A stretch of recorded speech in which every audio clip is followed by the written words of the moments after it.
Wuthering Heights, by Emily Brontë. Chapter 31.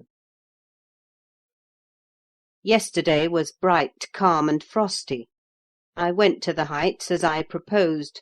My housekeeper entreated me to bear a little note from her to her young lady, and I did not refuse, for the worthy woman was not conscious of anything odd in her request. The front door stood open, but the jealous gate was fastened as at my last visit. I knocked, and invoked Earnshaw from among the garden beds. He unchained it, and I entered. The fellow is as handsome a rustic as need be seen.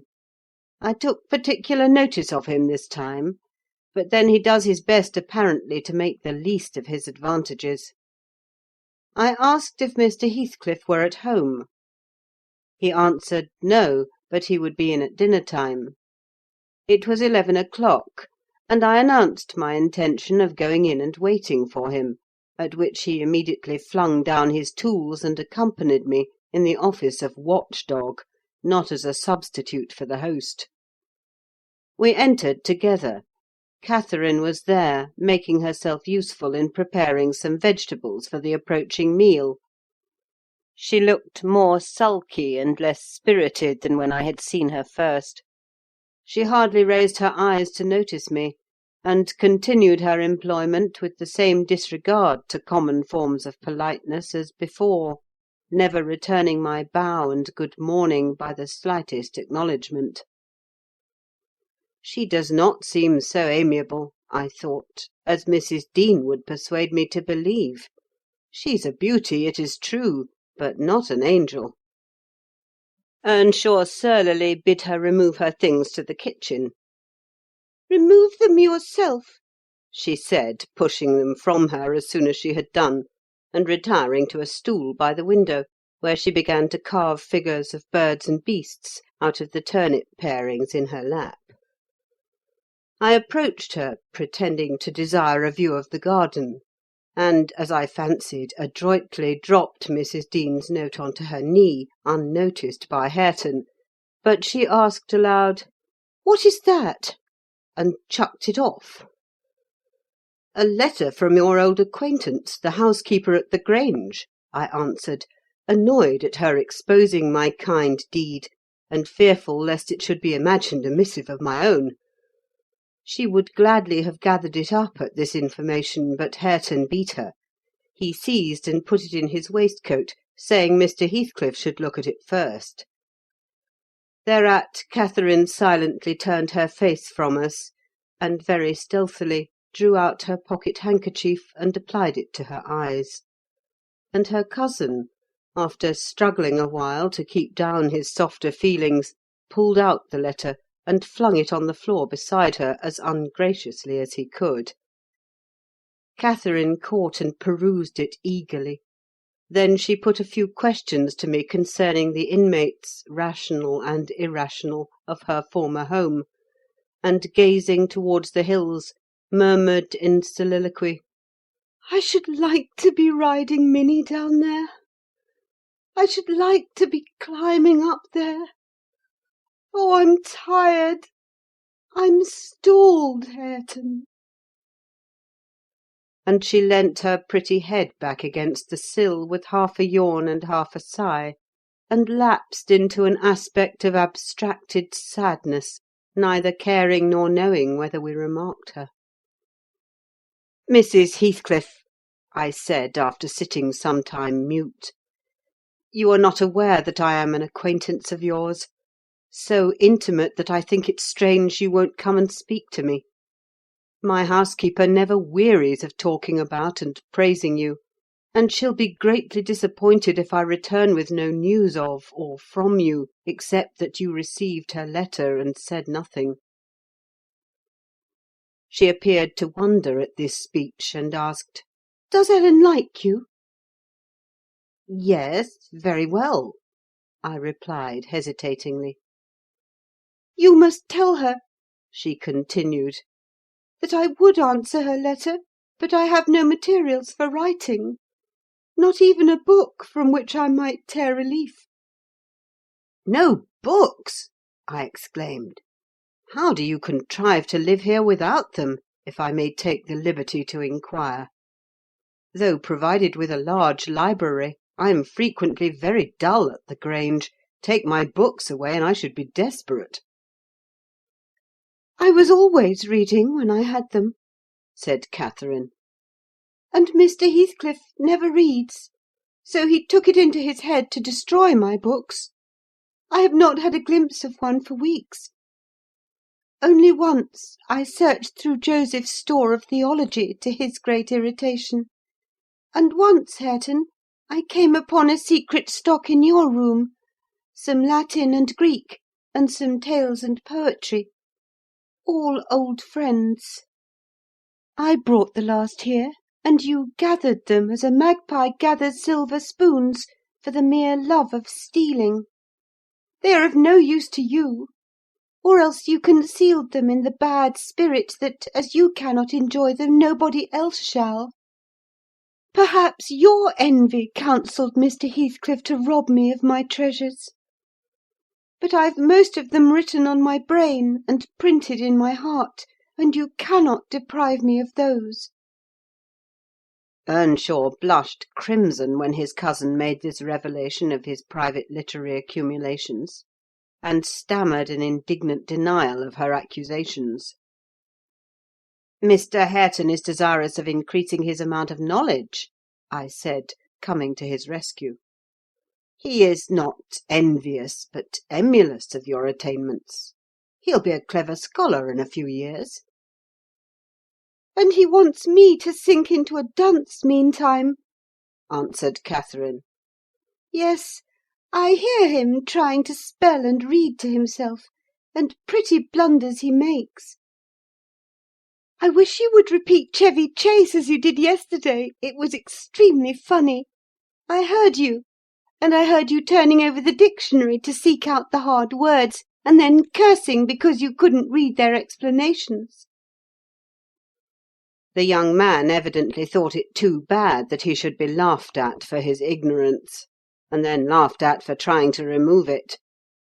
I had a similar notion, and, remembering Mrs. Dean's anecdote of his first attempt at enlightening the darkness in which he had been reared, I observed, "But, Mrs. Heathcliff, we have each had a commencement, and each stumbled and tottered on the threshold. Had our teachers scorned instead of aiding us, we should stumble and totter yet." "Oh," she replied, "I don't wish to limit his acquirements.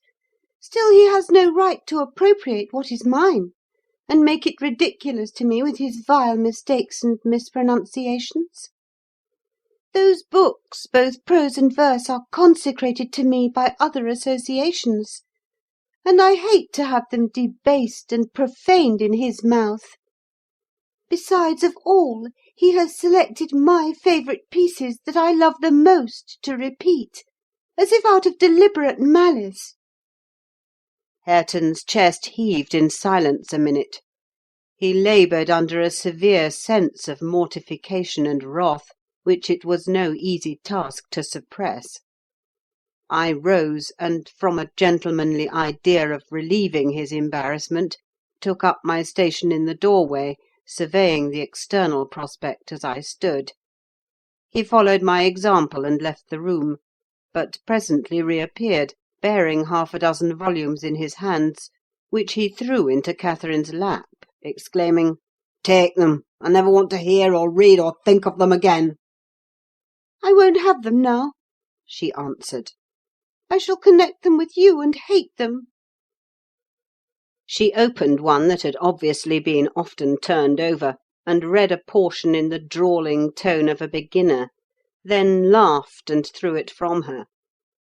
"And listen," she continued provokingly, commencing a verse of an old ballad in the same fashion. But his self-love would endure no further torment. I heard, and not altogether disapprovingly, a manual check given to her saucy tongue. The little wretch had done her utmost to hurt her cousin's sensitive though uncultivated feelings, and a physical argument was the only mode he had of balancing the account, and repaying its effects on the inflictor. He afterwards gathered the books and hurled them on the fire. I read in his countenance what anguish it was to offer that sacrifice to spleen.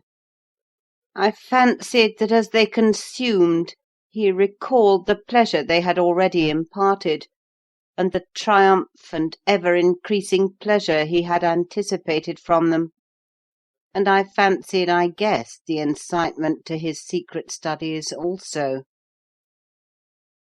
He had been content with daily labour and rough animal enjoyments till Catherine crossed his path. Shame at her scorn, and hope of her approval, were his first prompters to higher pursuits; and instead of guarding him from one and winning him to the other, his endeavours to raise himself had produced just the contrary result.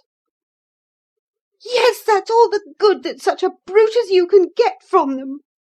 cried Catherine, sucking her damaged lip and watching the conflagration with indignant eyes. "You'd better hold your tongue now," he answered fiercely; and his agitation precluded further speech. He advanced hastily to the entrance, where I made way for him to pass; but, ere he had crossed the door–stones, Mr. Heathcliff, coming up the causeway, encountered him, and laying hold of his shoulder, asked, "What's to do now, my lad?" "Naught, naught," he said, and broke away to enjoy his grief and anger in solitude. Heathcliff gazed after him and sighed. "It will be odd if I thwart myself," he muttered, unconscious that I was behind him. "But when I look for his father in his face, I find her every day more. How the devil is he so like? I can hardly bear to see him." He bent his eyes to the ground, and walked moodily in. There was a restless, anxious expression in his countenance I had never remarked there before, and he looked sparer in person. His daughter–in–law, on perceiving him through the window, immediately escaped to the kitchen, so that I remained alone. "I'm glad to see you out of doors again, Mr. Lockwood," he said, in reply to my greeting. "from selfish motives, partly. I don't think I could readily supply your loss in this desolation. I've wondered more than once what brought you here." "An idle whim, I fear, sir," was my answer; "or else an idle whim is going to spirit me away. I shall set out for London next week; and I must give you warning that I feel no disposition to retain Thrushcross Grange beyond the 12 months I agreed to rent it. I believe I shall not live there any more." "Oh, indeed, you're tired of being banished from the world, are you?" he said. "But if you be coming to plead off paying for a place you won't occupy, your journey is useless. I never relent in exacting my due from any one." "I'm coming to plead off nothing about it," I exclaimed, considerably irritated. "Should you wish it, I'll settle with you now," and I drew my note–book from my pocket. "No, no," he replied coolly. "You'll leave sufficient behind to cover your debts if you fail to return. I'm not in such a hurry. Sit down and take your dinner with us. A guest that is safe from repeating his visit can generally be made welcome. Catherine, bring the things in. Where are you?" Catherine reappeared, bearing a tray of knives and forks. "You may get your dinner with Joseph," muttered Heathcliff aside, "and remain in the kitchen till he is gone." She obeyed his directions very punctually. Perhaps she had no temptation to transgress. Living among clowns and misanthropists, she probably cannot appreciate a better class of people when she meets them. With Mr. Heathcliff grim and saturnine on the one hand, and Hareton absolutely dumb on the other, I made a somewhat cheerless meal, and bade adieu early. I would have departed by the back way to get a last glimpse of Catherine, and annoy old Joseph; but Hareton received orders to lead up my horse, and my host himself escorted me to the door, so I could not fulfil my wish. How dreary life gets over in that house, I reflected while riding down the road. What a realisation of something more romantic than a fairy tale it would have been for Mrs. Linton Heathcliff, had she and I struck up an attachment as her good nurse desired, and migrated together into the stirring atmosphere of the town. End of chapter 31. Chapter 32. 1802. This September I was invited to devastate the moors of a friend in the north, and on my journey to his abode I unexpectedly came within 15 miles of Gimmerton. The ostler at a roadside public house was holding a pail of water to refresh my horses, when a cart of very green oats, newly reaped, passed by, and he remarked, "Yon's fra Gimmerton, eh? They're allus 3 week after other folk with their harvest." "Gimmerton?" I repeated. My residence in that locality had already grown dim and dreamy. "Ah, I know. How far is it from this?" "Happen 14 mile o'er the hills and a rough road," he answered. A sudden impulse seized me to visit Thrushcross Grange. It was scarcely noon, and I conceived that I might as well pass the night under my own roof as in an inn. Besides, I could spare a day easily to arrange matters with my landlord, and thus save myself the trouble of invading the neighbourhood again. Having rested a while, I directed my servant to inquire the way to the village, and with great fatigue to our beasts, we managed the distance in some 3 hours. I left him there, and proceeded down the valley alone. The grey church looked greyer, and the lonely churchyard lonelier. I distinguished a moor sheep cropping the short turf on the graves. It was sweet warm weather, too warm for travelling, but the heat did not hinder me from enjoying the delightful scenery above and below. Had I seen it nearer August, I'm sure it would have tempted me to waste a month among its solitudes. In winter, nothing more dreary; in summer, nothing more divine than those glens shut in by hills, and those bluff, bold swells of heath.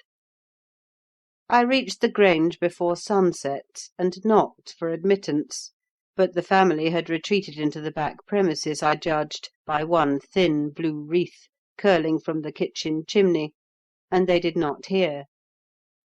I rode into the court. Under the porch a girl of 9 or 10 sat knitting, and an old woman reclined on the house steps, smoking a meditative pipe. "Is Mrs. Dean within?" I demanded of the dame. "Mistress Dean? Nay," she answered. "She doesn't bide here, she's up at Heights." "Are you the housekeeper, then?" I continued. "Eh, I'll keep t' house," she replied. "Well, I'm Mr. Lockwood, the master. Are there any rooms to lodge me in, I wonder? I wish to stay all night." "Maister!" she cried in astonishment. "Wait, whoiver knew yah wur coming? Yah should ha' sent word. There's nowt norther dry nor mensful about t' place, nowt there isn't." She threw down her pipe and bustled in, the girl followed, and I entered too. Soon perceiving that her report was true, and, moreover, that I had almost upset her wits by my unwelcome apparition, I bade her be composed. I would go out for a walk, and meantime she must try to prepare a corner of a sitting-room for me to sup in, and a bedroom to sleep in. No sweeping and dusting, only good fire and dry sheets were necessary. She seemed willing to do her best, though she thrust the hearth-brush into the grates in mistake for the poker, and malappropriated several other articles of her craft; but I retired, confiding in her energy for a resting-place against my return. Wuthering Heights was the goal of my proposed excursion. An afterthought brought me back when I had quitted the court. "All well at the Heights?" I inquired of the woman. For aught he know," she answered, scurrying away with a pan of hot cinders.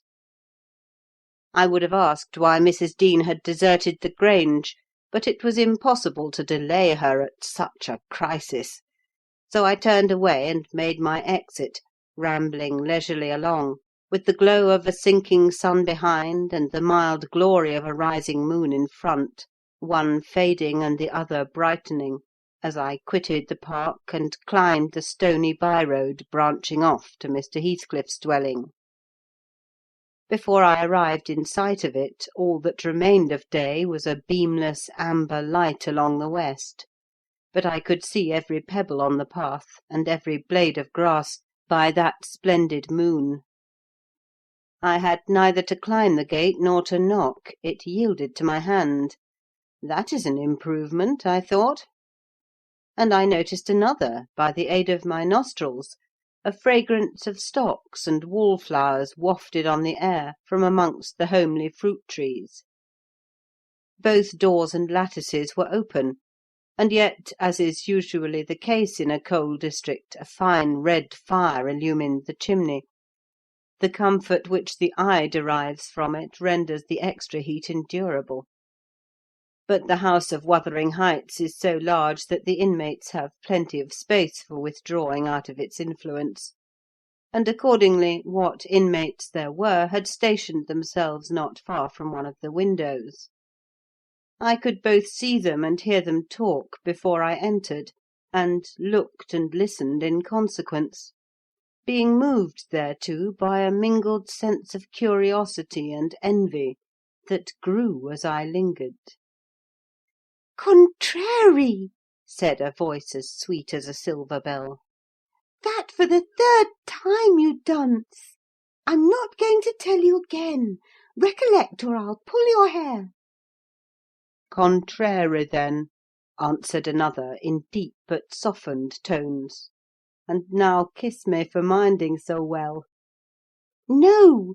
Read it over first correctly, without a single mistake." The male speaker began to read. He was a young man, respectably dressed, and seated at a table, having a book before him. His handsome features glowed with pleasure, and his eyes kept impatiently wandering from the page to a small white hand over his shoulder, which recalled him by a smart slap on the cheek whenever its owner detected such signs of inattention.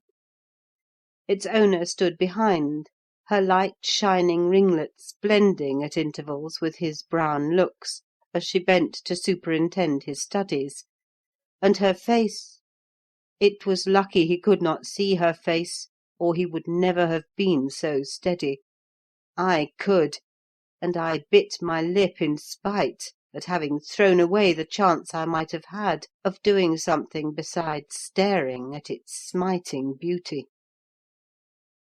The task was done, not free from further blunders, but the pupil claimed a reward, and received at least 5 kisses, which, however, he generously returned. Then they came to the door, and from their conversation I judged they were about to issue out and have a walk on the moors. I supposed I should be condemned in Hareton Earnshaw's heart, if not by his mouth, to the lowest pit in the infernal regions, if I showed my unfortunate person in his neighbourhood then; and feeling very mean and malignant, I skulked round to seek refuge in the kitchen. There was unobstructed admittance on that side also, and at the door sat my old friend Nelly Dean, sewing and singing a song, which was often interrupted from within by harsh words of scorn and intolerance, uttered in far from musical accents. "I'd rayther by the half heaven swearing in me lugs fra morn to neet nor hearken ye our siver," said the tenant of the kitchen, in answer to an unheard speech of Nelly's. "It's a blazing shame that I cannot open t' blessed book but ye set up them glories o' Saturn, and all the flaysome wickednesses that iver were born into the warld. Oh, you're a rate nowt, and shoe's another, and that poor lad'll be lost atween ye. Poor lad!" he added, with a groan. "He's witched, I'm sartin on't. Oh, Lord, judge 'em! For there's neither law nor justice among we rulers." No, or we should be sitting in flaming faggots, I suppose, retorted the singer. But wisht, old man, and read your Bible like a Christian, and never mind me. This is Fairy Annie's wedding. A bonny tune, it goes to a dance. Mrs. Dean was about to recommence when I advanced, and recognising me directly, she jumped to her feet, crying, "Why, bless you, Mr. Lockwood! How could you think of returning in this way? All shut up at Thrushcross Grange. You should have given us notice." "I've arranged to be accommodated there for as long as I shall stay," I answered. "I depart again to-morrow. And how are you transplanted here, Mrs. Dean? Tell me that." "Zillah left, and Mr. Heathcliff wished me to come, soon after you went to London, and stay till you returned. But step in, pray. Have you walked from Gimmerton this evening?" "From the Grange," I replied. "And while they make me lodging–room there, I want to finish my business with your master, because I don't think of having another opportunity in a hurry." "What business, sir?" said Nelly, conducting me into the house. "He's gone out at present, and won't return soon." "About the rent," I answered. "Oh, then it is with Mrs. Heathcliff you must settle," she observed. "Or rather with me. She has not learned to manage her affairs yet, and I act for her: there's nobody else." I looked surprised. "Ah! you have not heard of Heathcliff's death, I see," she continued. "Heathcliff dead!" I exclaimed, astonished. "How long ago?" "3 months since. But sit down, and let me take your hat, and I'll tell you all about it. Stop! You have had nothing to eat, have you?" "I want nothing. I have ordered supper at home. You sit down too. I never dreamt of his dying. Let me hear how it came to pass. You say you don't expect them back for some time, the young people?" "No. I have to scold them every evening for their late rambles, but they don't care for me. At least have a drink of our old ale: it will do you good. You seem weary." She hastened to fetch it before I could refuse, and I heard Joseph asking whether "It warn't a crying scandal that she should have followers at her time of life, and then to get them jocks out of master's cellar. He fair shamed to bide still and see it." She did not stay to retaliate, but re–entered in a minute, bearing a reaming silver pint, whose contents I lauded with becoming earnestness; and afterwards she furnished me with the sequel of Heathcliff's history. He had a queer end, as she expressed it. "I was summoned to Wuthering Heights within a fortnight of your leaving us," she said, "and I obeyed joyfully for Catherine's sake. My first interview with her grieved and shocked me: she had altered so much since our separation.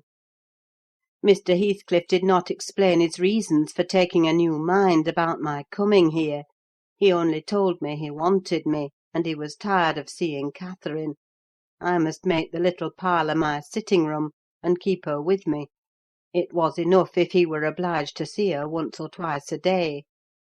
She seemed pleased at this arrangement, and by degrees I smuggled over a great number of books and other articles that had formed her amusement at the Grange, and flattered myself we should get on in tolerable comfort. The delusion did not last long. Catherine, contented at first, in a brief space grew irritable and restless. For one thing, she was forbidden to move out of the garden, and it fretted her sadly to be confined to its narrow bounds as spring drew on. For another, in following the house, I was forced to quit her frequently, and she complained of loneliness. She preferred quarrelling with Joseph in the kitchen to sitting at peace in her solitude. I did not mind their skirmishes, but Hareton was often obliged to seek the kitchen also, when the master wanted to have the house to himself; and though in the beginning she either left it at his approach, or quietly joined in my occupations, and shunned remarking or addressing him, and though he was always as sullen and silent as possible, after a while she changed her behaviour, and became incapable of letting him alone, talking at him, commenting on his stupidity and idleness, expressing her wonder how he could endure the life he lived, how he could sit a whole evening staring into the fire and dozing. "He's just like a dog, is he not, Ellen?" she once observed, "or a cart horse? He does his work, eats his food, and sleeps eternally. What a blank, dreary mind he must have! Do you ever dream, Hareton? And if you do, what is it about? But you can't speak to me." Then she looked at him, but he would neither open his mouth nor look again. "He's perhaps dreaming now," she continued. "He twitched his shoulder as Juno twitches hers. Ask him, Ellen." "Mr. Hareton will ask the master to send you upstairs if you don't behave," I said. He had not only twitched his shoulder, but clenched his fist, as if tempted to use it. "I know why Hareton never speaks when I am in the kitchen," she exclaimed on another occasion. "He is afraid I shall laugh at him. Ellen, what do you think? He began to teach himself to read once, and because I laughed he burned his books, and dropped it. Was he not a fool?" "Were not you naughty?" I said. "Answer me that." "Perhaps I was," she went on, "but I did not expect him to be so silly. Hareton, if I gave you a book, would you take it now? I'll try." She placed one she had been perusing on his hand. He flung it off, and muttered if she did not give over he would break her neck. "Well, I shall put it here," she said, "in the table drawer, and I'm going to bed." Then she whispered me to watch whether he touched it, and departed.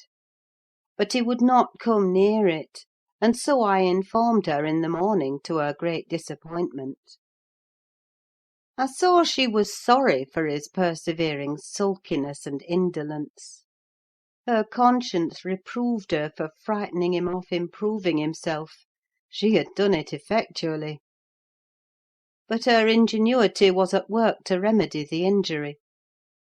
While I ironed, or pursued other such stationary employments as I could not well do in the parlour, she would bring some pleasant volume and read it aloud to me. When Hareton was there, she generally paused in an interesting part, and left the book lying about. That she did repeatedly; but he was as obstinate as a mule, and instead of snatching at her bait, in wet weather he took to smoking with Joseph, and they sat like automatons, one on each side of the fire, the elderly happily too deaf to understand her wicked nonsense, as he would have called it, the younger doing his best to seem to disregard it. On fine evenings the latter followed his shooting expeditions, and Catherine yawned and sighed, and teased me to talk to her, and ran off into the court or garden the moment I began, and as a last resource cried, and said she was tired of living: her life was useless. Mr. Heathcliff, who grew more and more disinclined to society, had almost banished Earnshaw from his apartment.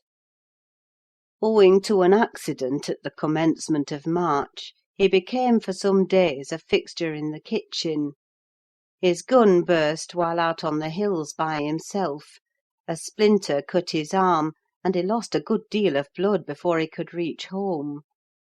The consequence was that, perforce, he was condemned to the fireside and tranquillity till he made it up again.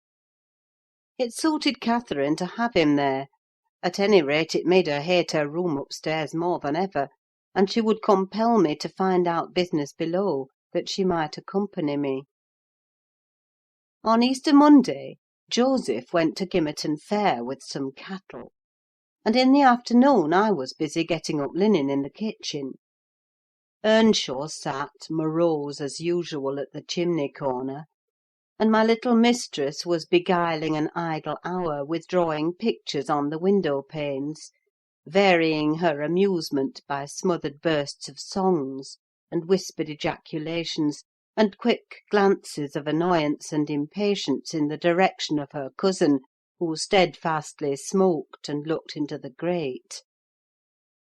At a notice that I could do with her no longer intercepting my light, she removed to the hearthstone. I bestowed little attention on her proceedings, but presently I heard her begin— "I've found out, Hareton, that I'm glad, that I should like you to be my cousin now, if you had not grown so cross to me, and so rough." Hareton returned no answer. "Hareton, Hareton, Hareton, do you hear?" she continued. Get off with ye!"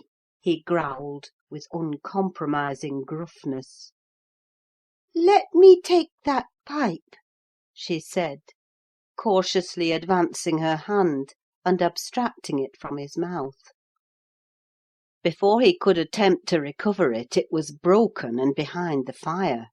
He swore at her and seized another. "Stop!" she cried.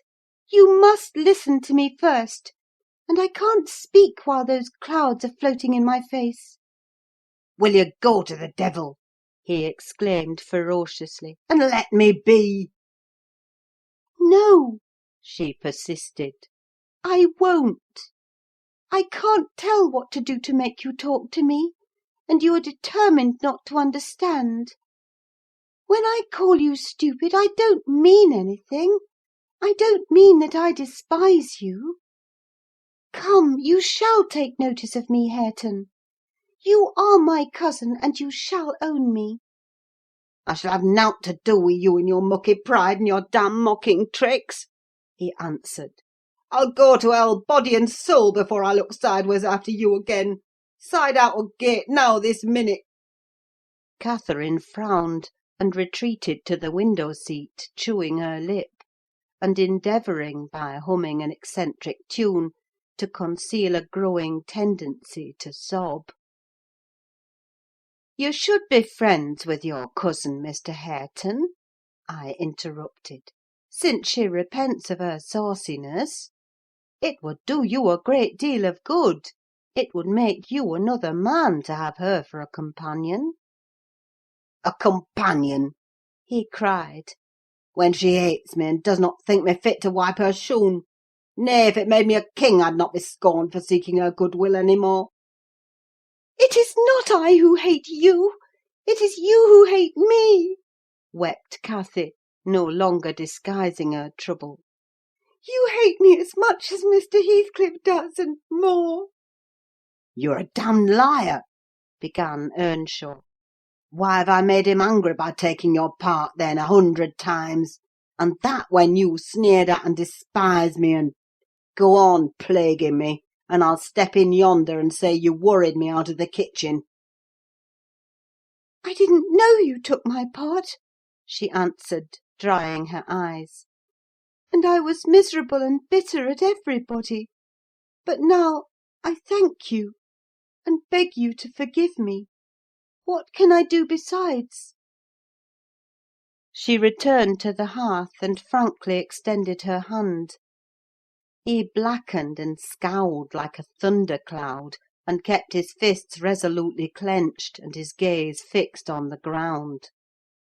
Catherine, by instinct, must have divined it was obdurate perversity, and not dislike, that prompted this dogged conduct; for, after remaining an instant undecided, she stooped, and impressed on his cheek a gentle kiss.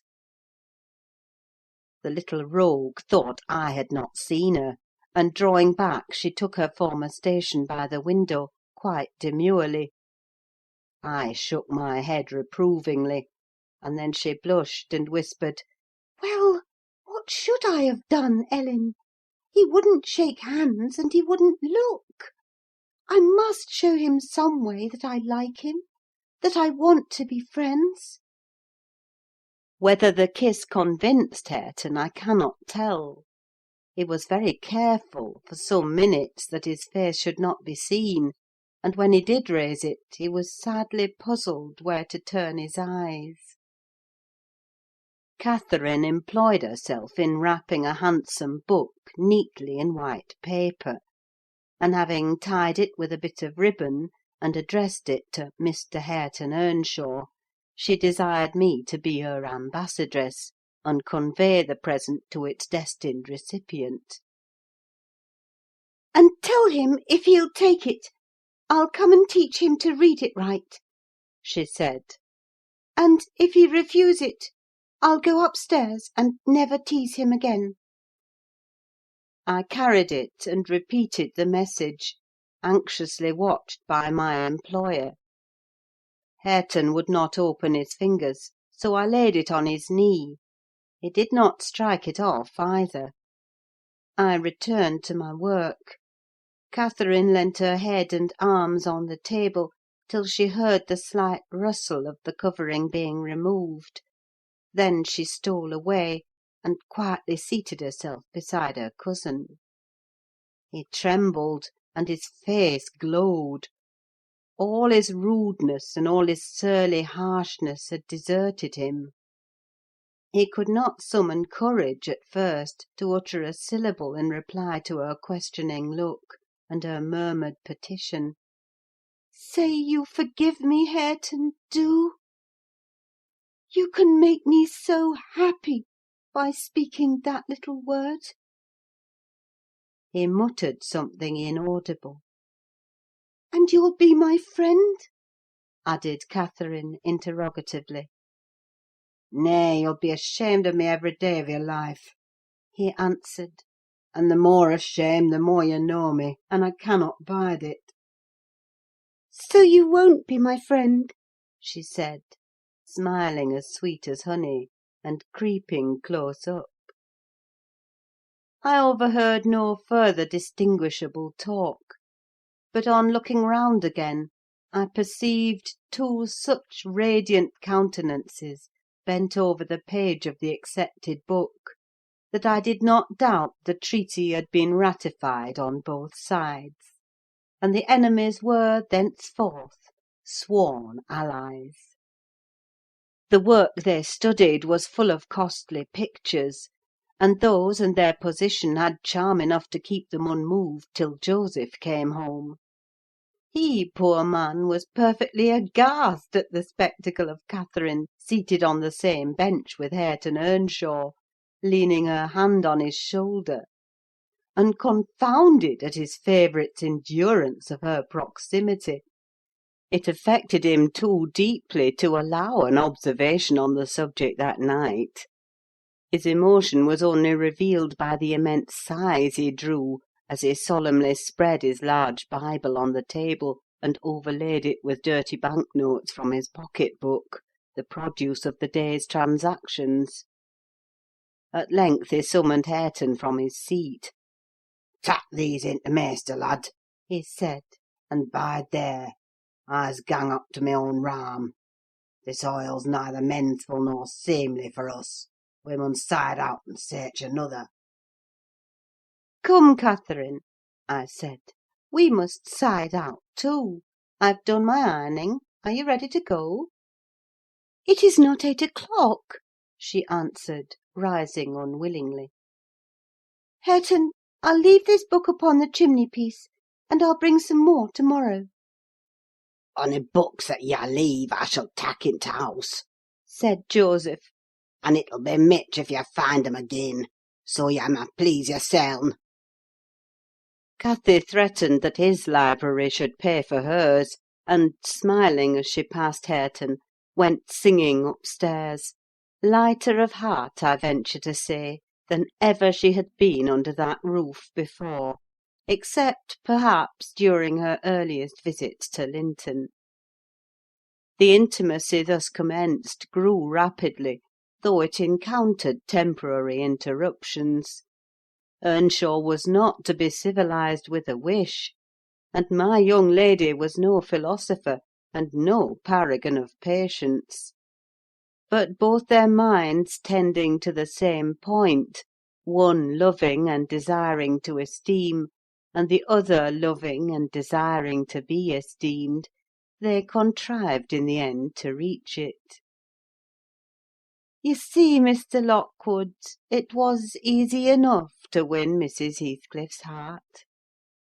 But now I'm glad you did not try. The crown of all my wishes will be the union of those two. I shall envy no one on their wedding day. There won't be a happier woman than myself in England. End of chapter 32. Chapter 33. On the morrow of that Monday, Earnshaw being still unable to follow his ordinary employments, and therefore remaining about the house, I speedily found it would be impracticable to retain my charge beside me, as heretofore. She got downstairs before me, and out into the garden, where she had seen her cousin performing some easy work; and when I went to bid them come to breakfast, I saw she had persuaded him to clear a large space of ground from currant and gooseberry bushes, and they were busy planning together an importation of plants from the Grange. I was terrified at the devastation which had been accomplished in a brief half hour. The black currant trees were the apple of Joseph's eye, and she had just fixed her choice of flower bed in the midst of them. "There! That will be all shown to the master," I exclaimed, "the minute it is discovered. And what excuse have you to offer for taking such liberties with the garden? We shall have a fine explosion on the head of it, see if we don't. Mr. Hareton, I wonder you should have no more wit than to go and make that mess at her bidding." I'd forgotten they were Joseph's, answered Earnshaw, rather puzzled. but I'll tell him I did it. We always ate our meals with Mr. Heathcliff. I held the mistress's post in making tea and carving, so I was indispensable at table. Catherine usually sat by me, but to-day she stole nearer to Hareton, and I presently saw she would have no more discretion in her friendship than she had in her hostility. "Now mind you don't talk with and notice your cousin too much," were my whispered instructions as we entered the room. "It will certainly annoy Mr. Heathcliff, and he'll be mad at you both." "I'm not going to," she answered. The minute after, she had sidled to him, and was sticking primroses in his plate of porridge. He dared not speak to her there, he dared hardly look, and yet she went on teasing till he was twice on the point of being provoked to laugh. I frowned, and then she glanced towards the master, whose mind was occupied on other subjects than his company, as his countenance evinced; and she grew serious for an instant, scrutinising him with deep gravity. Afterwards she turned, and recommenced her nonsense. At last Hareton uttered a smothered laugh.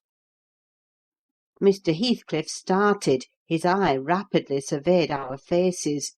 Catherine met it with her accustomed look of nervousness and yet defiance, which he abhorred.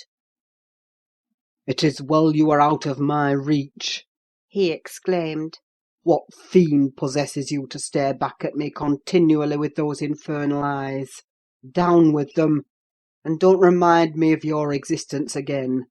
I thought I had cured you of laughing." "It was me," muttered Hareton. "What do you say?" demanded the master. Hareton looked at his plate, and did not repeat the confession. Mr. Heathcliff looked at him a bit, and then silently resumed his breakfast and his interrupted musing. We had nearly finished, and the two young people prudently shifted wider asunder, so I anticipated no further disturbance during that sitting, when Joseph appeared at the door, revealing by his quivering lip and furious eyes that the outrage committed on his precious shrubs was detected. He must have seen Cathy and her cousin about the spot before he examined it, for while his jaws worked like those of a cow chewing its cud, and rendered his speech difficult to understand, he began, "I mun hev my wage, and I mun go. I had aimed to dee wheer I'd sarved for 60 year, and I thought I'd lug my books up into t' garret and all my bits of stuff, and they should hev t' kitchen to theirseln, for t' sake o' quietness. It wur hard to gie up my own Harston, but I thought I could do that. But Nash has ta'en my garden from me, and by thy heart, maister, I cannot stand it. Yah may bend to the yoke an ye will, I'm noan used to it, and an old man doesn't soon get used to new barthens. I'd rayther arn my bite and my sup wi' hammer in't road." Now, idiot! interrupted Heathcliff. Cut it short. What's your grievance? I'll interfere in no quarrels between you and Nelly. She may thrust you into the coal-hole for anything I care. "It's no Nelly," answered Joseph. "I shouldn't shift for Nelly, nasty ill nowt as shoo is. Thank God, shoo cannot steal t' soul o' nob'dy. Shoo were niver so handsome but what a body mut look at her 'bout winking. It's yon flaysome, graceless quean that's witched our lad, wi' her bold een and her forrard ways, till, nay, it fair brusts my heart. He's forgotten all I've done for him and made on him, and gone and riven up a whole row o' t' grandest currant trees in t' garden." And here he lamented outright, unmanned by a sense of his bitter injuries, and Earnshaw's ingratitude and dangerous condition. Is the fool drunk? asked Mr. Heathcliff. Hareton, is it you he's finding fault with? "I've pulled up 2 or 3 bushes," replied the young man, "but I'm going to set 'em again," And why have you pulled them up? said the master. Catherine wisely put in her tongue. "We wanted to plant some flowers there," she cried. "I'm the only person to blame, for I wished him to do it." And who the devil gave you leave to touch a stick about the place? demanded her father-in-law, much surprised. And who ordered you to obey her? He added, turning to Hareton. The latter was speechless. His cousin replied, "You shouldn't grudge a few yards of earth for me to ornament, when you have taken all my land." Your land, insolent slut! You never had any, said Heathcliff. "And my money," she continued, returning his angry glare, and meantime biting a piece of crust, the remnant of her breakfast. Silence! he exclaimed. Get done and begone. "And Hareton's land, and his money," pursued the reckless thing. "Hareton and I are friends now, and I shall tell him all about you." The master seemed confounded a moment. He grew pale and rose up, eyeing her all the while with an expression of mortal hate. "If you strike me, Hareton will strike you," she said, "so you may as well sit down." If Hareton does not turn you out of the room, I'll strike him to hell. thundered Heathcliff. Damnable witch! Dare you pretend to rouse him against me? Off with her, do you hear? Fling her into the kitchen. I'll kill her, Ellen Dean, if you let her come into my sight again. Hareton tried under his breath to persuade her to go. Drag her away. He cried savagely. Are you staying to talk? And he approached to execute his own command. "He'll not obey you, wicked man, any more," said Catherine. and he'll soon detest you as much as I do." "Whisht, whisht!" muttered the young man reproachfully. I will not hear you speak so to him. Have done." "But you won't let him strike me?" she cried. "Come, then," he whispered earnestly.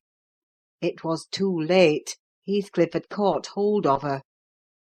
"Now you go," he said to Earnshaw. "Accursed witch! This time she has provoked me when I could not bear it, and I'll make her repent it for ever." He had his hand in her hair. Hareton attempted to release her locks, entreating him not to hurt her that once. Heathcliff's black eyes flashed; he seemed ready to tear Catherine in pieces, and I was just worked up to risk coming to the rescue, when of a sudden his fingers relaxed. He shifted his grasp from her head to her arm, and gazed intently in her face. Then he drew his hand over his eyes, stood a moment to collect himself apparently, and turning anew to Catherine, said with assumed calmness— "You must learn to avoid putting me in a passion, or I shall really murder you some time. Go with Mrs. Dean, and keep with her, and confine your insolence to her ears. As to Hareton Earnshaw, if I see him listen to you, I'll send him seeking his bread where he can get it. Your love will make him an outcast and a beggar. Nelly, take her, and leave me, all of you, leave me!" I led my young lady out. She was too glad of her escape to resist. The other followed, and Mr. Heathcliff had the room to himself till dinner. I had counselled Catherine to dine upstairs, but as soon as he perceived her vacant seat, he sent me to call her. He spoke to none of us, ate very little, and went out directly afterwards, intimating that he should not return before evening. The two new friends established themselves in the house during his absence, where I heard Hareton sternly check his cousin on her offering a revelation of her father-in-law's conduct to his father. He said he wouldn't suffer a word to be uttered in his disparagement. If he were the devil, it didn't signify: he would stand by him, and he'd rather she would abuse himself, as she used to, than begin on Mr. Heathcliff. Catherine was waxing cross at this, but he found means to make her hold her tongue, by asking how she would like him to speak ill of her father. Then she comprehended that Earnshaw took the master's reputation home to himself, and was attached by ties stronger than reason could break; chains forged by habit, which it would be cruel to attempt to loosen. She showed a good heart thenceforth in avoiding both complaints and expressions of antipathy concerning Heathcliff, and confessed to me her sorrow that she had endeavoured to raise a bad spirit between him and Hareton. Indeed, I don't believe she has ever breathed a syllable in the latter's hearing against her oppressor since. When this slight disagreement was over, they were friends again, and as busy as possible in their several occupations of pupil and teacher. I came in to sit with them after I had done my work, and I felt so soothed and comforted to watch them, that I did not notice how time got on. You know, they both appeared in a measure my children. I had long been proud of one, and now I was sure the other would be a source of equal satisfaction. His honest, warm, and intelligent nature shook off rapidly the clouds of ignorance and degradation in which it had been bred; and Catherine's sincere commendations acted as a spur to his industry. His brightening mind brightened his features, and added spirit and nobility to their aspect. I could hardly fancy it the same individual I had beheld on the day I discovered my little lady at Wuthering Heights, after her expedition to the crags. While I admired and they laboured, dusk drew on, and with it returned the master. He came upon us quite unexpectedly, entering by the front way, and had a full view of the whole three ere we could raise our heads to glance at him. Well, I reflected, there was never a pleasanter or more harmless sight, and it will be a burning shame to scold them. The red firelight glowed on their two bonny heads, and revealed their faces animated with the eager interest of children; for though he was 23 and she 18, each had so much of novelty to feel and learn, that neither experienced nor evinced the sentiments of sober, disenchanted maturity. They lifted their eyes together to encounter Mr. Heathcliff. Perhaps you have never remarked that their eyes are precisely similar, and they are those of Catherine Earnshaw. The present Catherine has no other likeness to her, except a breadth of forehead, and a certain arch of the nostril that makes her appear rather haughty, whether she will or not. With Hareton the resemblance is carried farther. It is singular at all times; then it was particularly striking, because his senses were alert, and his mental faculties wakened to unwonted activity. I suppose this resemblance disarmed Mr. Heathcliff. He walked to the hearth in evident agitation, but it quickly subsided as he looked at the young man; or, I should say, altered its character, for it was there yet. He took the book from his hand, and glanced at the open page, then returned it without any observation, merely signing Catherine away. Her companion lingered very little behind her, and I was about to depart also, but he bid me sit still. It is a poor conclusion, is it not? He observed, having brooded awhile on the scene he had just witnessed. An absurd termination to my violent exertions. I get levers and mattocks to demolish the two houses, and train myself to be capable of working like Hercules; and when everything is ready and in my power, I find the will to lift a slate off either roof has vanished. My old enemies have not beaten me. Now would be the precise time to revenge myself on their representatives. I could do it, and none could hinder me. But where is the use? I don't care for striking. I can't take the trouble to raise my hand. That sounds as if I had been labouring the whole time, only to exhibit a fine trait of magnanimity. It is far from being the case. I have lost the faculty of enjoying their destruction, and I am too idle to destroy for nothing. Nelly, there is a strange change approaching. I'm in its shadow at present.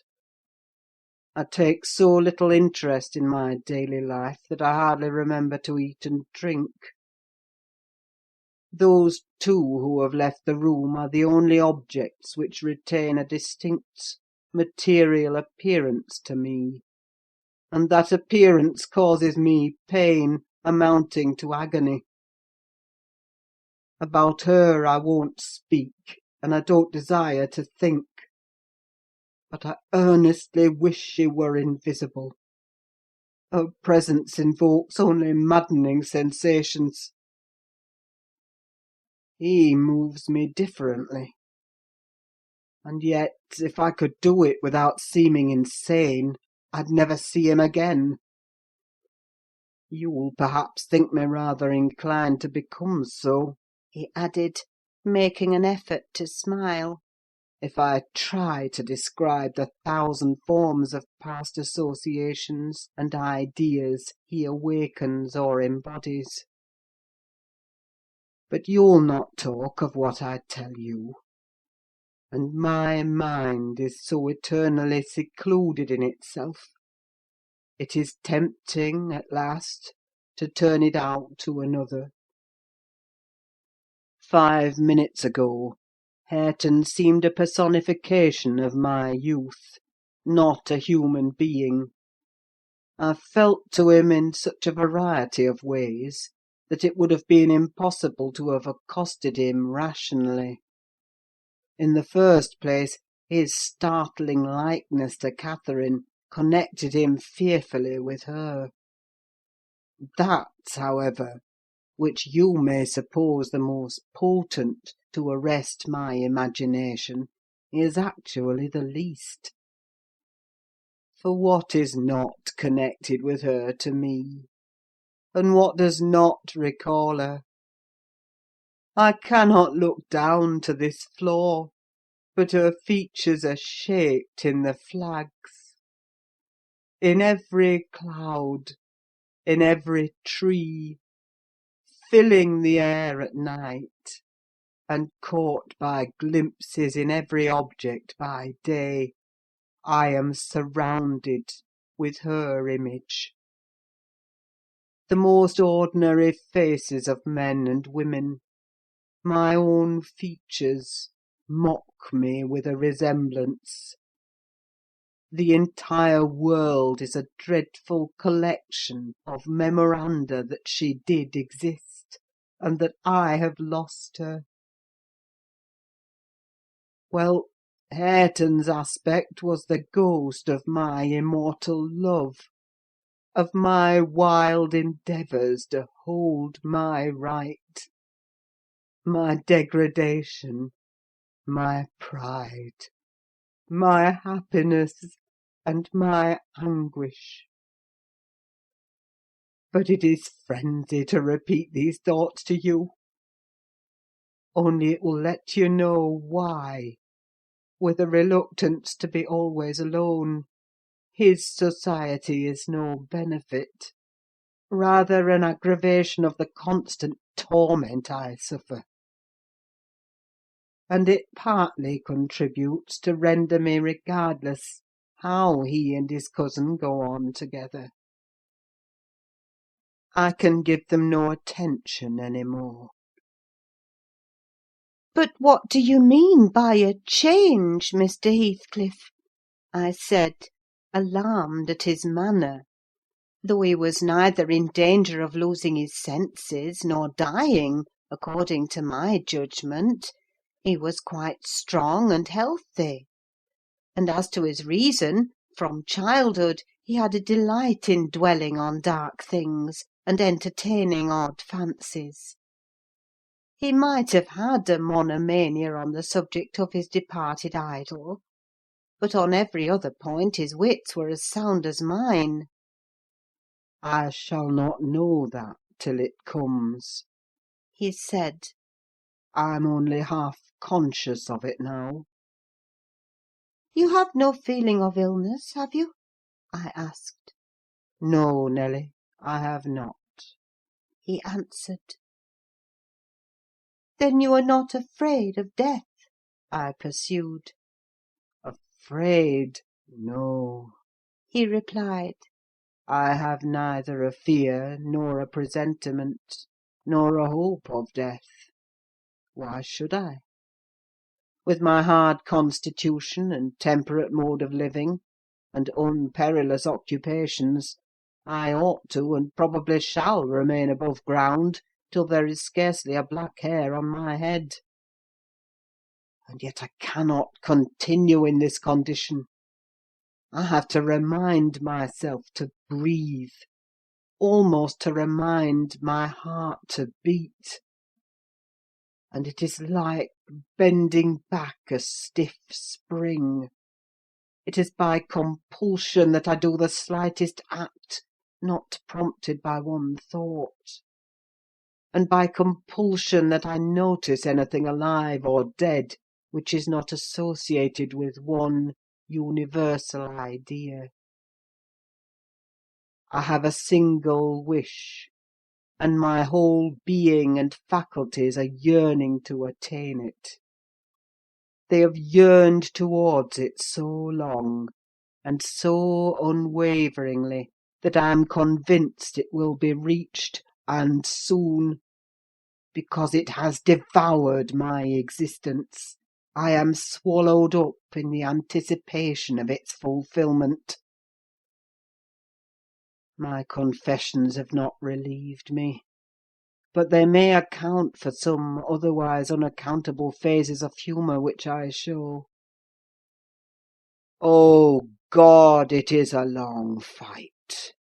I wish it were over. He began to pace the room, muttering terrible things to himself, till I was inclined to believe, as he said Joseph did, that conscience had turned his heart to an earthly hell. I wondered greatly how it would end. Though he seldom before had revealed this state of mind, even by looks, it was his habitual mood, I had no doubt. He asserted it himself, but not a soul, from his general bearing, would have conjectured the fact. You did not, when you saw him, Mr. Lockwood; and at the period of which I speak he was just the same as then, only fonder of continued solitude, and perhaps still more laconic in company.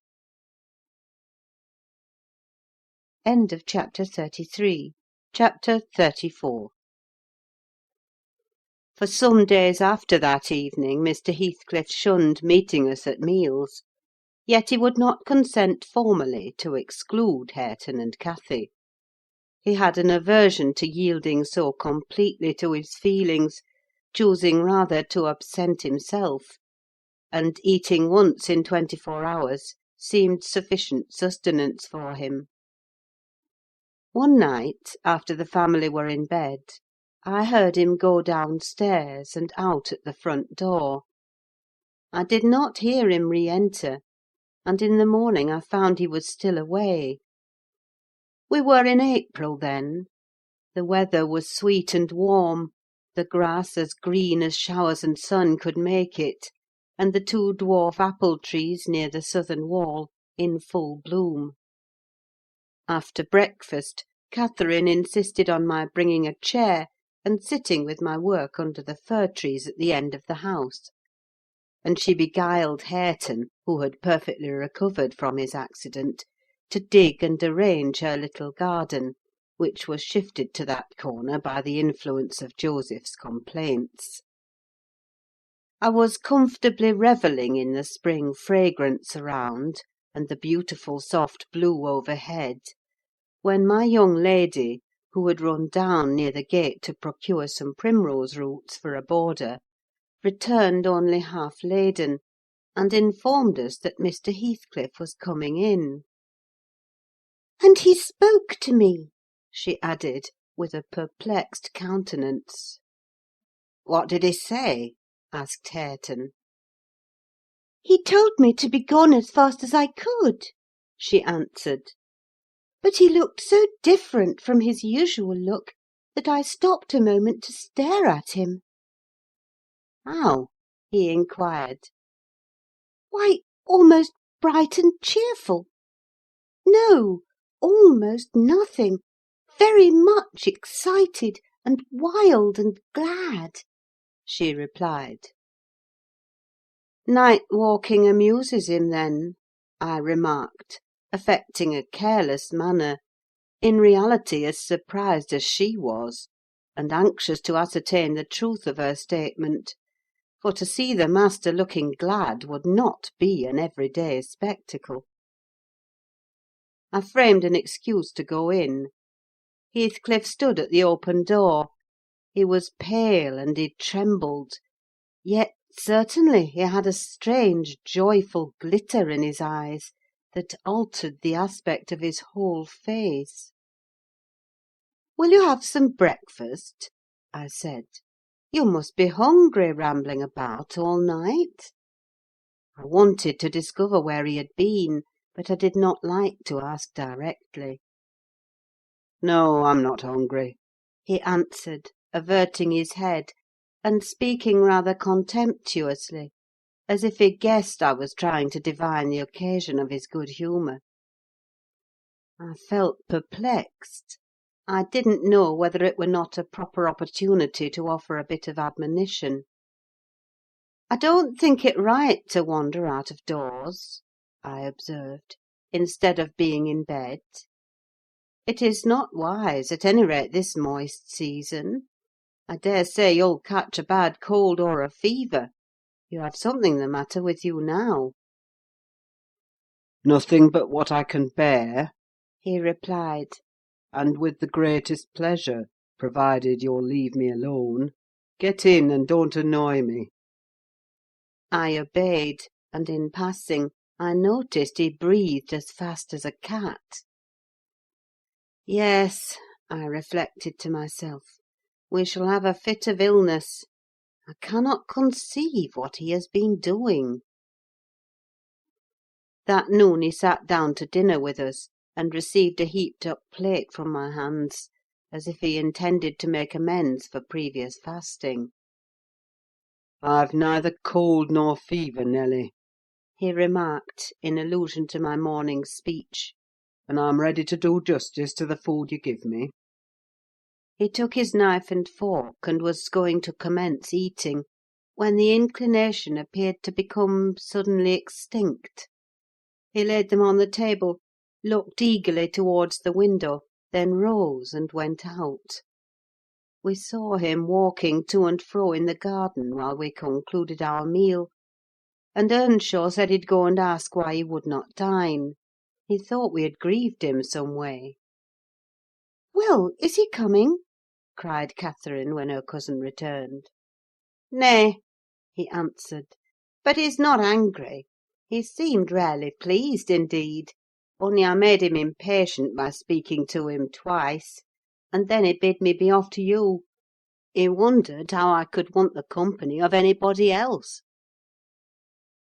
I set his plate to keep warm on the fender, and after an hour or two he re-entered, when the room was clear, in no degree calmer: the same unnatural—it was unnatural— appearance of joy under his black brows; the same bloodless hue, and his teeth visible now and then in a kind of smile; his frame shivering, not as one shivers with chill or weakness, but as a tight–stretched cord vibrates: a strong thrilling rather than trembling. I will ask what is the matter, I thought, or who should? And I exclaimed, "Have you heard any good news, Mr. Heathcliff? You look uncommonly animated." Where should good news come from to me? He said. I'm animated with hunger, and seemingly I must not eat. "Your dinner is here," I returned. "Why won't you get it?" I don't want it now. He muttered hastily. I'll wait till supper. And Nelly, once for all, let me beg you to warn Hareton and the other away from me. I wish to be troubled by nobody. I wish to have this place to myself. "Is there some new reason for this banishment?" I inquired. "Tell me why you are so queer, Mr. Heathcliff. Where were you last night? I'm not putting the question through idle curiosity, but—" You are putting the question through very idle curiosity. he interrupted with a laugh. Yet I'll answer it. Last night I was on the threshold of hell. To-day I am within sight of my heaven. I have my eyes on it, hardly 3 feet to sever me. And now you'd better go. You'll neither see nor hear anything to frighten you if you refrain from prying.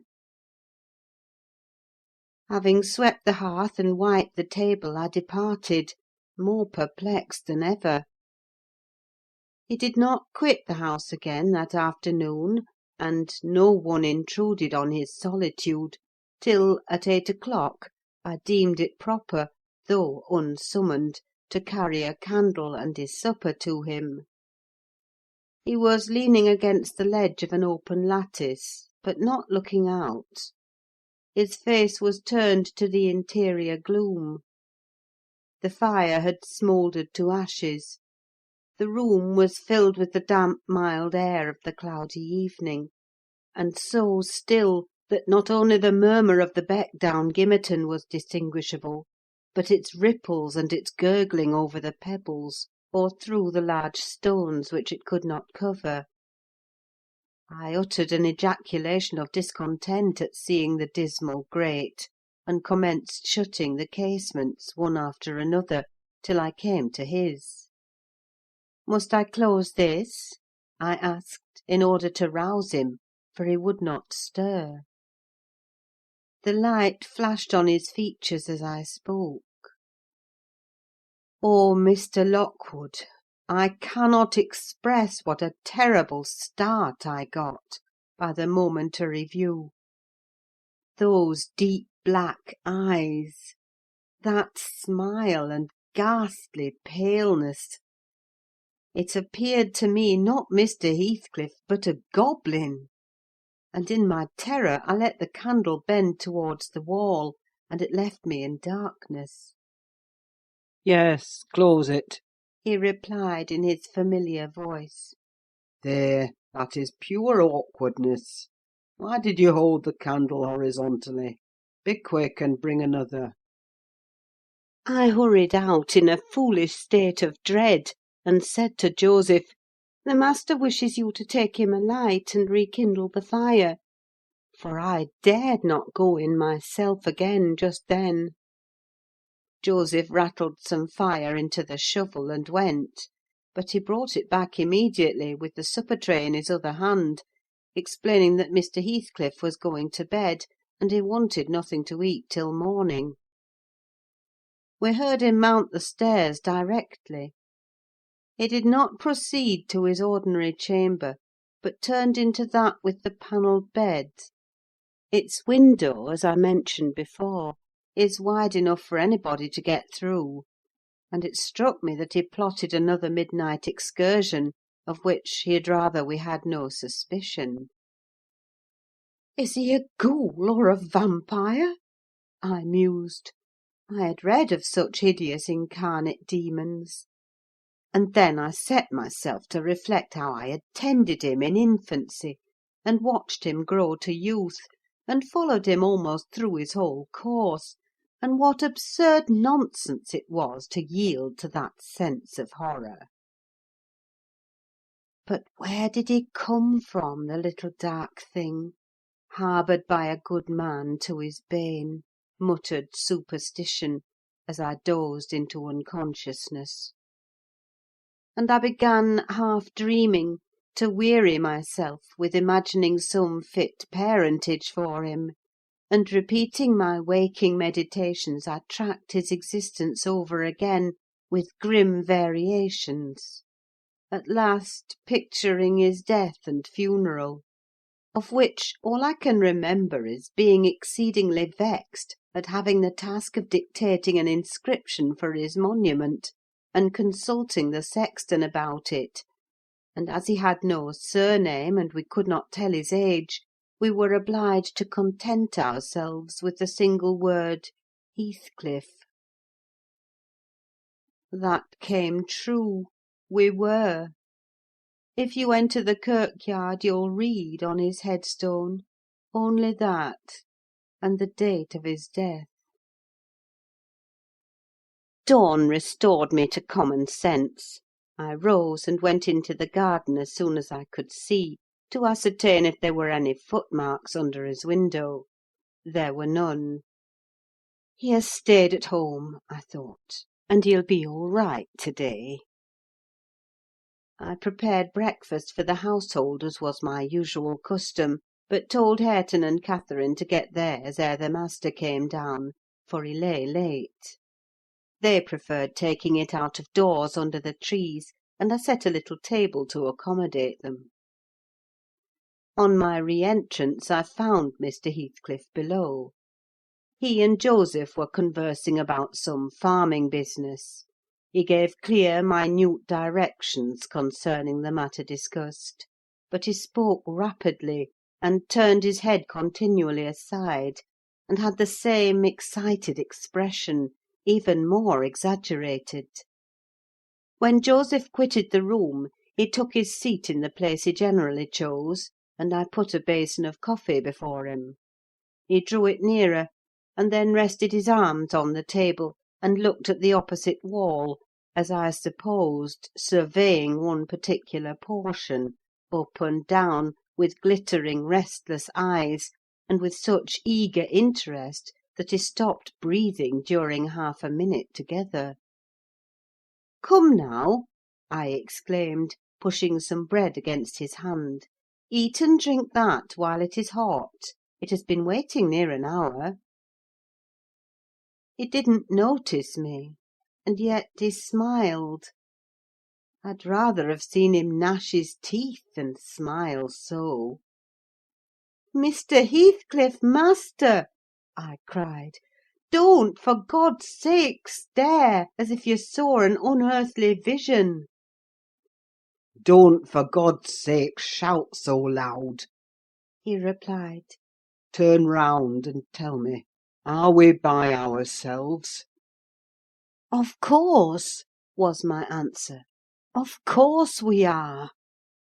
Still, I involuntarily obeyed him, as if I was not quite sure. With a sweep of his hand he cleared a vacant space in front among the breakfast things, and leant forward to gaze more at his ease.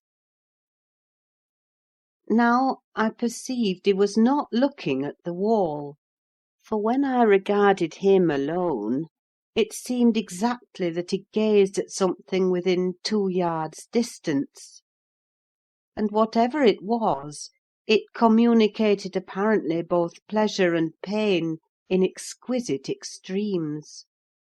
At least the anguished yet raptured expression of his countenance suggested that idea.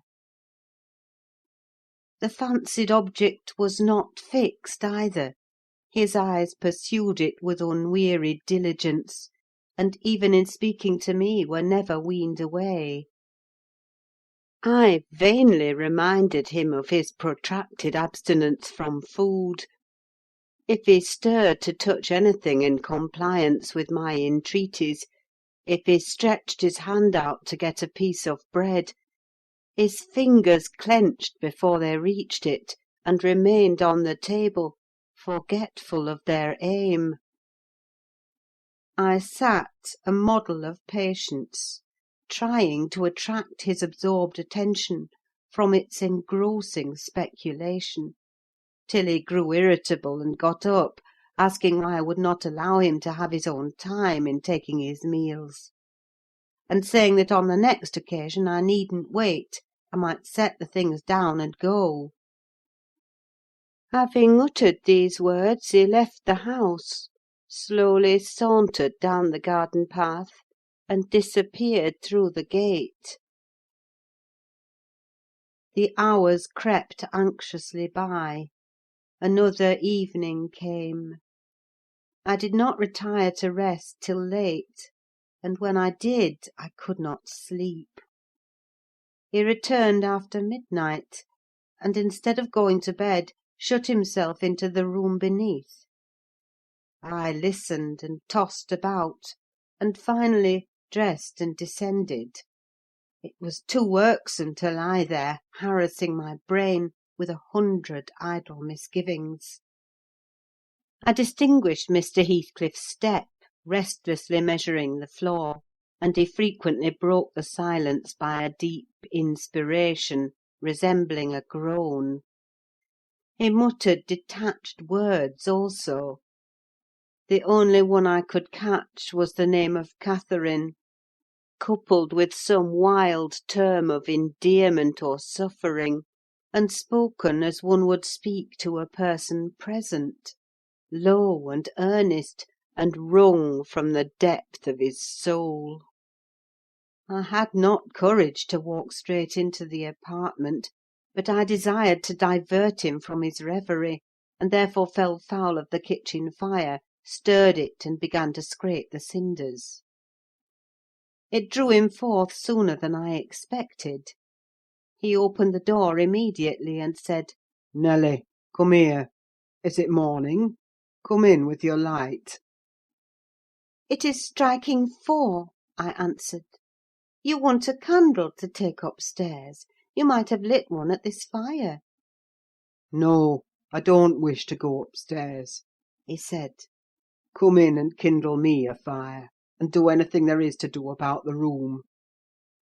"I must blow the coals red first, before I can carry any," I replied, getting a chair and the bellows. He roamed to and fro meantime, in a state approaching distraction, his heavy sighs succeeding each other so thick as to leave no space for common breathing between. When day breaks, I'll send for Green. He said, I wish to make some legal inquiries of him while I can bestow a thought on those matters, and while I can act calmly. I have not written my will yet, and how to leave my property I cannot determine. I wish I could annihilate it from the face of the earth. "I would not talk so, Mr. Heathcliff," I interposed. "Let your will be a while. You'll be spared to repent of your many injustices yet. I never expected that your nerves would be disordered. They are, at present, marvellously so, however, and almost entirely through your own fault. The way you've passed these 3 last days might knock up a Titan. Do take some food and some repose. You need only look at yourself in a glass to see how you require both. Your cheeks are hollow, and your eyes bloodshot, like a person starving with hunger and going blind with loss of sleep." It is not my fault that I cannot eat or rest, he replied. I assure you it is through no settled designs. I'll do both as soon as I possibly can. But you might as well bid a man struggling in the water rest within arm's length of the shore. I must reach it first, and then I'll rest. Well, never mind, Mr. Green. As to repenting of my injustices, I've done no injustice, and I repent of nothing. I'm too happy, and yet I'm not happy enough. My soul's bliss kills my body, but does not satisfy itself. "Happy, master!" I cried. "Strange happiness! If you would hear me without being angry, I might offer some advice that would make you happier." What is that? he asked. Give it. "You are aware, Mr. Heathcliff," I said, "that from the time you were 13 years old you have lived a selfish, unchristian life, and probably hardly had a Bible in your hands during all that period. You must have forgotten the contents of the book, and you may not have space to search it now. Could it be hurtful to send for someone? Some minister of any denomination, it does not matter which, to explain it, and show you how very far you have erred from its precepts, and how unfit you will be for its heaven, unless a change takes place before you die?"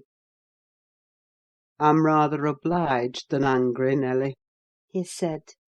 for you remind me of the manner in which I desire to be buried. It is to be carried to the churchyard in the evening. You and Hareton may, if you please, accompany me; and mind particularly to notice that the sexton obeys my directions concerning the 2 coffins. No minister need come, nor need anything be said over me. I tell you I have nearly attained my heaven, and that of others is altogether unvalued and uncoveted by me. And supposing you persevered in your obstinate fast and died by that means, and they refused to bury you in the precincts of the kirk, I said, shocked at his godless indifference, how would you like it? They won't do that. He replied. If they did, you must have me removed secretly. And if you neglect it, you shall prove, practically, that the dead are not annihilated. As soon as he heard the other members of the family stirring, he retired to his den, and I breathed freer. But in the afternoon, while Joseph and Hareton were at their work, he came into the kitchen again, and, with a wild look, bid me come and sit in the house. He wanted somebody with him. I declined, telling him plainly that his strange talk and manner frightened me, and I had neither the nerve nor the will to be his companion alone. I believe you think me a fiend. He said, with his dismal laugh. Something too horrible to live under a decent roof. Then, turning to Catherine, who was there, and who drew behind me at his approach, he added, half sneeringly, Will you come, Chuck? I'll not hurt you. No, to you I've made myself worse than the devil. Well, there is one who won't shrink from my company. By God, she's relentless. Oh, damn it! It's unutterably too much for flesh and blood to bear, even mine.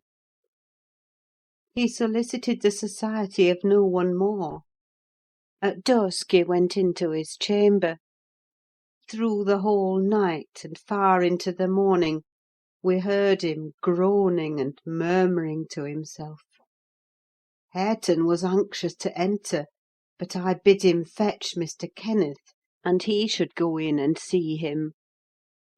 When he came, and I requested admittance and tried to open the door, I found it locked; and Heathcliff bid us be damned: he was better, and would be left alone; so the doctor went away. The following evening was very wet: indeed, it poured down till day dawn; and as I took my morning walk round the house, I observed the master's window swinging open, and the rain driving straight in. He cannot be in bed, I thought: those showers would drench him through. He must either be up or out; but I'll make no more ado, I'll go boldly and look. Having succeeded in obtaining entrance with another key, I ran to unclose the panels, for the chamber was vacant. Quickly pushing them aside, I peeped in. Mr. Heathcliff was there, laid on his back. His eyes met mine so keen and fierce, I started; and then he seemed to smile. I could not think him dead, but his face and throat were washed with rain, the bedclothes dripped, and he was perfectly still. The lattice, flapping to and fro, had grazed one hand that rested on the sill. No blood trickled from the broken skin, and when I put my fingers to it, I could doubt no more. He was dead and stark. I hasped the window. I combed his black long hair from his forehead. I tried to close his eyes, to extinguish, if possible, that frightful, lifelike gaze of exultation before any one else beheld it. They would not shut. They seemed to sneer at my attempts, and his parted lips and sharp white teeth sneered too. Taken with another fit of cowardice, I cried out for Joseph. Joseph shuffled up and made a noise, but resolutely refused to meddle with him. "The divil's harried off his soul," he cried, "and he may have his carcass into t' bargain for aught I care. Eh! What a wicked un he looked, gurning at death!" And the old sinner grinned in mockery. I thought he intended to cut a caper round the bed; but suddenly composing himself, he fell on his knees, and raised his hands, and returned thanks that the lawful master and the ancient stock were restored to their rights. I felt stunned by the awful event, and my memory unavoidably recurred to former times with a sort of oppressive sadness. But poor Hareton, the most wronged, was the only one who really suffered much. He sat by the corpse all night, weeping in bitter earnest. He pressed its hand, and kissed the sarcastic, savage face that everyone else shrank from contemplating, and bemoaned him with that strong grief which springs naturally from a generous heart, though it be as tough as tempered steel. Mr. Kenneth was perplexed to pronounce of what disorder the master died. I concealed the fact of his having swallowed nothing for 4 days, fearing it might lead to trouble; and then, I am persuaded, he did not abstain on purpose. It was the consequence of his strange illness, not the cause. We buried him, to the scandal of the whole neighbourhood, as he wished. Earnshaw and I, the sexton, and 6 men to carry the coffin, comprehended the whole attendance. The 6 men departed when they had let it down into the grave: we stayed to see it covered. Hareton, with a streaming face, dug green sods, and laid them over the brown mound himself. At present it is as smooth and verdant as its companion mounds, and I hope its tenant sleeps as soundly. But the country folks, if you ask them, would swear on the Bible that he walks. There are those who speak to having met him near the church, and on the moor, and even within this house. Idle tales, you'll say, and so say I. Yet that old man by the kitchen fire affirms he has seen 2 on 'em looking out of his chamber window on every rainy night since his death. And an odd thing happened to me about a month ago. I was going to the Grange one evening, a dark evening threatening thunder, and just at the turn of the Heights I encountered a little boy with a sheep and 2 lambs before him. He was crying terribly, and I supposed the lambs were skittish and would not be guided. "What is the matter, my little man?" I asked. "There's Heathcliff and a woman yonder under t' knob," he blubbered. "and I dannot pass 'em." I saw nothing, but neither the sheep nor he would go on, so I bid him take the road lower down. He probably raised the phantoms from thinking, as he traversed the moors alone, on the nonsense he had heard his parents and companions repeat. Yet still, I don't like being out in the dark now, and I don't like being left by myself in this grim house. I cannot help it. I shall be glad when they leave it and shift to the Grange. "They are going to the Grange, then?" I said. "Yes," answered Mrs. Dean, "as soon as they are married, and that will be on New Year's Day." "And who will live here then?" "Why, Joseph will take care of the house, and perhaps a lad to keep him company. They will live in the kitchen, and the rest will be shut up." "For the use of such ghosts as choose to inhabit it?" I observed. "No, Mr. Lockwood," said Nelly, shaking her head. "I believe the dead are at peace, but it is not right to speak of them with levity." At that moment the garden gate swung to. The ramblers were returning. "They are afraid of nothing," I grumbled, watching their approach through the window. "Together they would brave Satan and all his legions."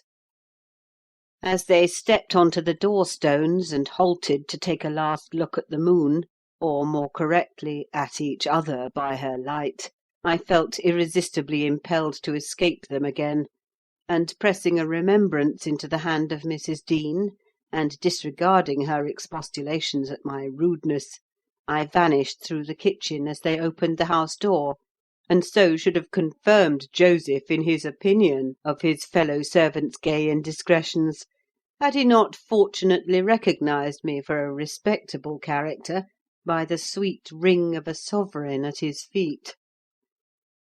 My walk home was lengthened by a diversion in the direction of the kirk. When beneath its walls, I perceived decay had made progress even in 7 months. Many a window showed black gaps deprived of glass, and slates jutted off here and there beyond the right line of the roof, to be gradually worked off in coming autumn storms. I sought, and soon discovered, the 3 headstones on the slope next the moor, the middle one grey and half buried in the heath, Edgar Linton's only harmonised by the turf and moss creeping up its foot, Heathcliff's still bare. I lingered round them under that benign sky, watched the moths fluttering among the heath and harebells, listened to the soft wind breathing through the grass, and wondered how anyone could ever imagine unquiet slumbers for the sleepers in that quiet earth. End of chapter 34, and end of Wuthering Heights by Emily Brontë.